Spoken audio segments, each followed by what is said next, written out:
Hi po, kumusta kayong lahat? Ngayon, i-share ko po sa inyo yung aking leche flan, okay? Ito po ay 5 egg yolk. Ayan, 5 po yan sila, nabasag lang yung isa, okay? 5 egg yolk. At ito po ay half cup na evaporated milk.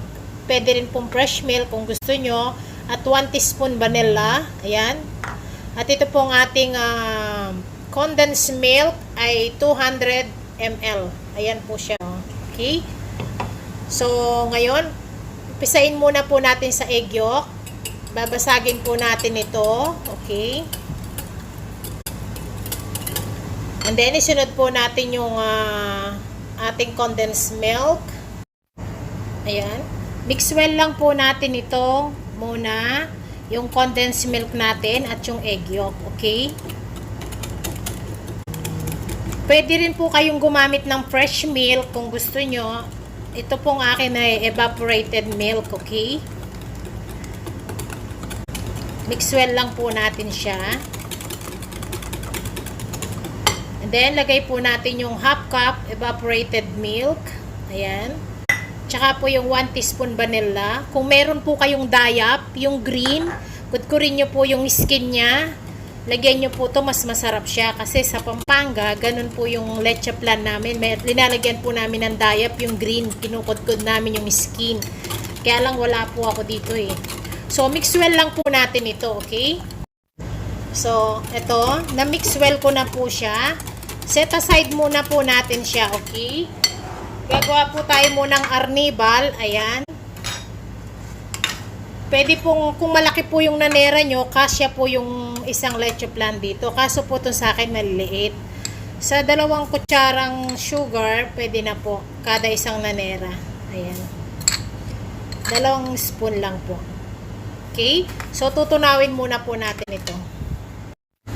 So, ito po yung ating asukal. Okay? Tunawin lang muna po natin siya. Yung mild lang ha. Huwag po ganong sunog. Okay? Ayan po yung arnibal natin. Ito, pwede na po ito. Huwag nyo susunugin, okay? Yung katamtaman lang po. Pwede na siya. So, ito na po siya. Okay? Palamigin nyo lang po ng konti ito. Ayan yung arnibal natin. Malamig na. So, gagamit po tayo ng ganito, pansala, para mapino po yung leche flan natin. Okay? Ayan po. Gaganatin po natin siya para ayan, lalagay na po natin. Yung katamtaman lang po yung kanyang puno, okay? Huwag ganun mo puno. Para po wala siyang buo-buo. So, ngayon, ito pong bula na nakikita natin to, pwede po natin na ganituhin to, ito pong bula niya, okay? Tanggalin lang po natin yung bula niya.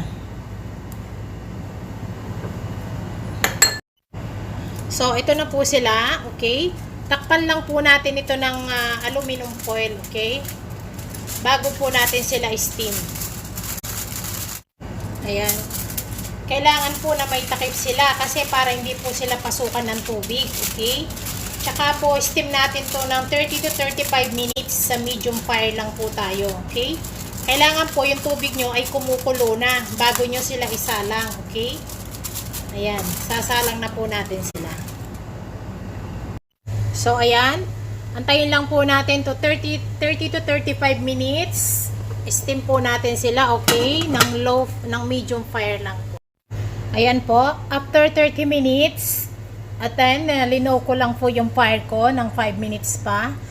So, luto na po sila. So, palamigin muna natin po sila sa ref bago ko sila buksan. Pakita sa inyo, okay? Ayan po yung loob niya. Luto na po siya. Okay? Ayan po. So, kailangan po ay palamigin muna natin ito sa ref. Hindi muna natin siya pwedeng itaob na ganyan. Okay? So, ayan, mainit pa po siya. At mamaya po natin itataob yan. Pag after 3 hours or 4 hours, malamig na siya. Ito na po yung ating leche flan. Ayan, napalamig ko na po siya. So, lagay na po natin siya dito. So, ganyanin muna po natin siya sa gilid, okay? Para po pag tinaob nyo, hindi siya masisira.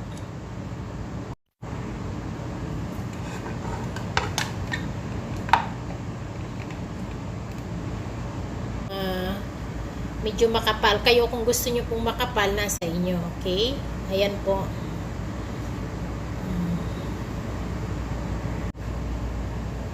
Sana nagustuhan nyo po yung ating leche flan. Kung meron po kayong dayap, mas masarap po ito na meron siyang dayap. Yung kukudkurin nyo po yun na manipis lang. Kaya lang wala po akong mabilan dito. Okay? Ayan po. Ang aking leche flan. Ayan.